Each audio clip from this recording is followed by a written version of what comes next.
Good afternoon to all of you. How are you all? I hope you all are fit and fine. Yesterday we discussed about type of motion.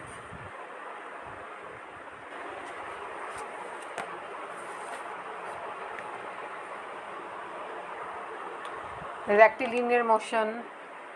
For example, if an object moves in a straight path, then this type of motion is called rectilinear. Curvilinear. And example of curvilinear motion is if you throw a stone in a pond, then it moves along a curved line. So this type of motion is called curvilinear motion. Then we discussed about rotation and revolution. Rotation means to move about its axis, but revolution means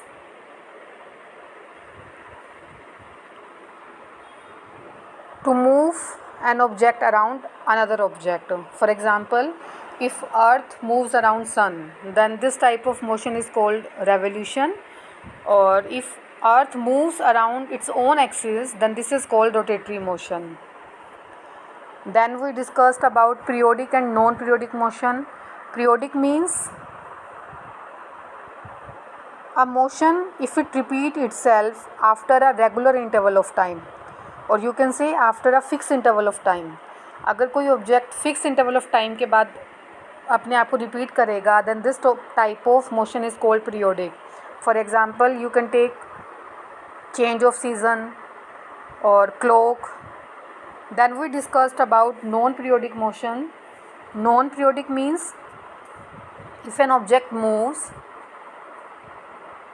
or you can say if object either doesn't repeat itself or does the repetition in random irregular manner. For example, if player is playing, तो इस तरह का motion या तो अपने आप को repeat नहीं करेगा, बट अगर रिपीट करता है तो रैंडमली रिपीट होगा. मतलब फिक्स टाइम के बाद में जो मोशन रिपीट नहीं होता, that is called non periodic motion. So today we will do our new topic, that is oscillatory motion. This is also a type of motion. Oscillatory motion, as you can see in this picture, that first pendulum, and on second picture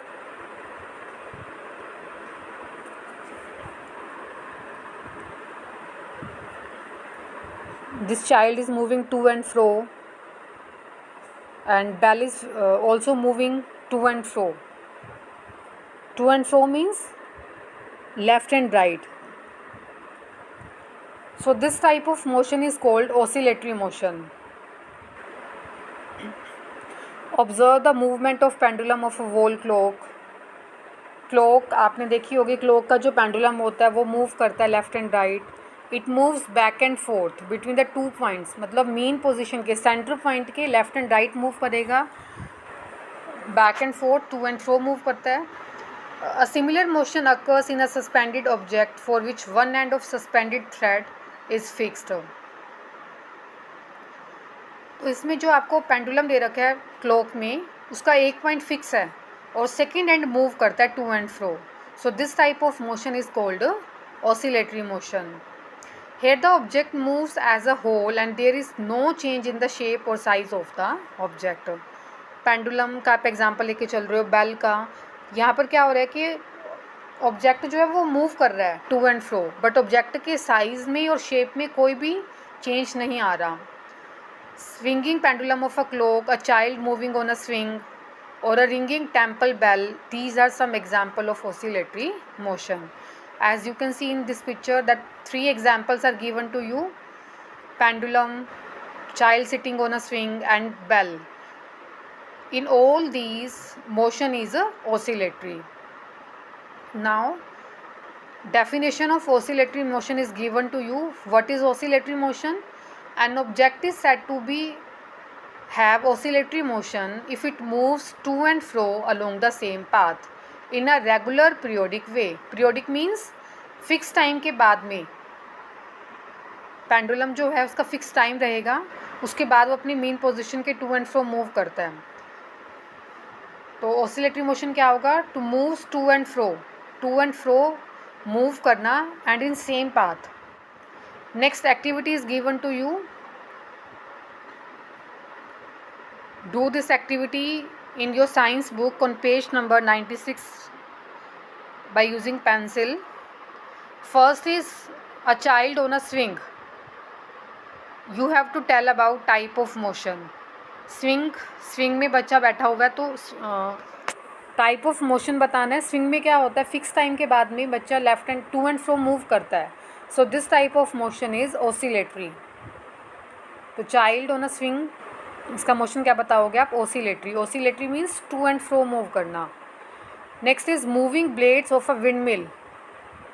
wind mill के blades move करते हैं and this type of motion is rotational, क्योंकि जो wind mill के blades हैं वो अपनी axis के अराउंड मूव कर रहे हैं. सो this type of motion is rotational motion.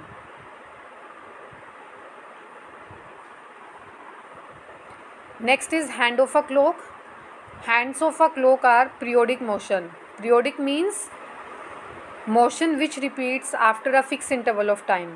मतलब वही 12 आवर्स के बाद में क्लॉक अपने आप को रिपीट करना स्टार्ट कर देती है. तो फिक्स टाइम के बाद रिपीटिशन हो रही है. That means this is a periodic motion. This is example of a periodic motion. Next is a drum tabla being beaten to produce a musical note.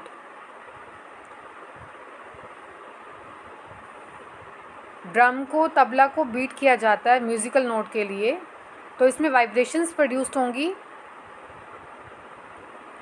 To and fro move करेगा object. So this is a oscillatory motion. Turning a globe to locate a given place. Globe को turn किया जाता है, तो globe क्या करता है? Rotate करता है. रोटेट मीन्स अपनी एक्सिस के अराउंड मूव करता है. So this is type of rotational motion. Next is food bags dropped by a helicopter. So this is linear motion. Helicopter कैसे मूव करते हैं? स्ट्रेट पाथ में. तो this type of motion is called linear motion. Last is kicking a football. Kicking a football is non-periodic motion. क्योंकि जो player है, player play करते हुए या तो अपने मोशन को रिपीट नहीं करेगा, और अगर करेगा तो वो इरेगुलर मैनर में, मतलब फ़िक्स टाइम के बाद नहीं करता. फुटबॉल को किक कर रहा है तो कोई फ़िक्स टाइम नहीं है. जैसे ही उसके पास बॉल पहुंचेगी, चाहे वो 1 मिनट के बाद पहुंचे, 2 मिनट या 1 सेकेंड के बाद, फुटबॉल उसके पास पहुंचते ही वो किक करेगा. सो इसमें जो मोशन है वो फिक्स इंटरवल ऑफ टाइम के बाद रिपीट नहीं हो रहा. सो this is non-periodic motion. In second, write the correct spelling of rotational motion. ROTATIONAL. और मोशन की क्या होगी? MOTION. ऐसे फिफ्थ में रोटेशनल की स्पेलिंग को करेक्ट करो. ROTATIONAL, rotational. Now come to last topic of this chapter is force.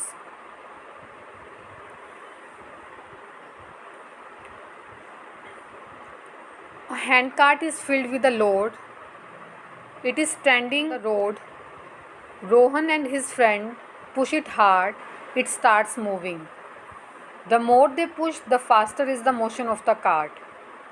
As you can see in this picture, that these 3 boys are pushing the cart, and when they are applying force, push करना means force apply कर रहे हैं. तो जब force apply करेंगे तो ये cart जो है वो move कर रहा है. पहले जब वो 2 फ्रेंड्स कर रहे थे तो कम फोर्स लग रहा था, तो कार्ट की स्पीड, कार्ट जो मूव कर रहा था वो लेस मूव करेगा. बट अगर थर्ड फ्रेंड और इनके साथ में जॉइन हो जाता है तो इससे क्या होगा? ज़्यादा फोर्स अप्लाई कर पाएंगे, एंड फोर्स जब ज़्यादा होगा then cart will move faster. जितना ज़्यादा फोर्स आप अप्लाई करोगे उतना ज़्यादा ऑब्जेक्ट फास्टली मूव करेगा. Again, suppose the door of our room has got jammed. As you can see in second picture, जो रूम का डोर है वो जैम हो गया. वो try to pull it but it doesn't open. ये girl क्या कर रही है, इसको ओपन करने की कोशिश कर रही है बट ओपन नहीं हो पा रहा. तो इसने क्या किया, अपने साथ अपनी फ्रेंड को लगाया. तो दोनों पुल कर रहे हैं. अब देखो पुल और पुश में डिफरेंस है. फर्स्ट पिक्चर में आप देख रहे हो कि ये अपने से, पुश मीन्स अपने से दूर करना and pull means towards yourself, means अपनी तरफ खींचना. तो पुश और पुल में डिफरेंस होता है. Push means move away and pull means move towards you, अपनी तरफ किसी चीज़ को खींचना, दैट इज़ पुल. और अपने से दूर करना मीन्स पुश करना उसको. तो जब इसकी फ्रेंड इसके साथ पुल कर रही है, फोर्स ज़्यादा हो गया. ज़्यादा फोर्स अप्लाई करने पर डोर ओपन हो जाएगा. Here it is the pull applied on the door that produced motion. तो दोनों केसेस में पुश एंड पुल जब किया किसी ऑब्जेक्ट को, फर्स्ट में कार्ड को पुश कर रहे हैं और सेकंड में डोर को पुल कर रहे हैं. तो दोनों केसेस में ऑब्जेक्ट में मूवमेंट हो रही है, ऑब्जेक्ट मूव कर रहा है. These two examples shows that motion can be produced in an object by giving a push or by pulling it. मतलब किसी ऑब्जेक्ट को हम पुश या पुल करते हैं तो उससे क्या होगा, ऑब्जेक्ट मूव करेगा. We can therefore say that we can produce motion in a body by push or pull. तो इसका मतलब जब आप किसी ऑब्जेक्ट को पुश या पुल करते हो तो इससे ऑब्जेक्ट मूव करता है. एंड दिस पुश और pull is known as a force. जो आप किसी ऑब्जेक्ट को पुश कर रहे हो या पुल कर रहे हो, this is known as a force. इसको हम क्या बोलते हैं, force. So definition of force is force may be push और pull. Last, do you know is given to you. A force can produce many effects. We list below some of the commonly observed effect of force. Effect means object पे क्या effect पड़ेगा जब हम force लगाते हैं. First is force can stop motion. For example कोई ball move कर रही है और आपने फोर्स अप्लाई किया तो बॉल क्या हो जाएगी, स्टॉप होगी. मोशन मीन्स मूव कर रही थी बट जैसे ही आपने फोर्स लगाया उसके ऊपर तो बॉल स्टॉप होगी. मतलब अब वो मूव नहीं कर रही, मोशन में नहीं है, मूव नहीं करेगी, वो रुक जाएगी, अब उसकी रेस्ट पोजिशन पे आ जाती है. Second is a force can change the direction of motion. Force apply करते हो आप किसी ऑब्जेक्ट पे तो ऑब्जेक्ट के डायरेक्शन को चेंज कर सकते हो आप. फॉर एग्जांपल आपने क्या किया, बैट को जब आप किक करते हो बॉल से तो बॉल की डायरेक्शन चेंज हो जाती है. तो आपने फोर्स अप्लाई किया तो फोर्स ने क्या करा, ऑब्जेक्ट की डायरेक्शन को चेंज कर दिया. फॉर एग्जांपल बॉल पहले फॉरवर्ड डायरेक्शन में मूव कर रही थी और आपने जब बैट से फोर्स लगाया तो उसकी डायरेक्शन चेंज हो सकती है, बैकवर्ड डायरेक्शन में मूव करेगी या फिर किसी साइड में, left and right side move करेगी. Third is change the shape and size of object. जब आप किसी ऑब्जेक्ट पे फोर्स अप्लाई करते हो तो फोर्स से शेप और साइज़ भी चेंज हो सकती है ऑब्जेक्ट की. फॉर एग्जांपल टूथपेस्ट है, लेमन है, लेमन को आप स्क्वीज़ करते हो, स्क्वीज़ करने से क्या होगा, इसकी शेप, लेमन की शेप चेंज हो जाती है. टूथपेस्ट को जब आप टूथपेस्ट से जब पेस्ट निकालते हो तो इससे भी ऑब्जेक्ट की शेप एंड साइज़ चेंज हो रहा है. या फिर आप चपाती बनाते हो डो से तो चपाती क्या करा आपने, रोल करोगे, जब आप फोर्स अप्लाई करोगे रोलर से then this can change the shape and size of object.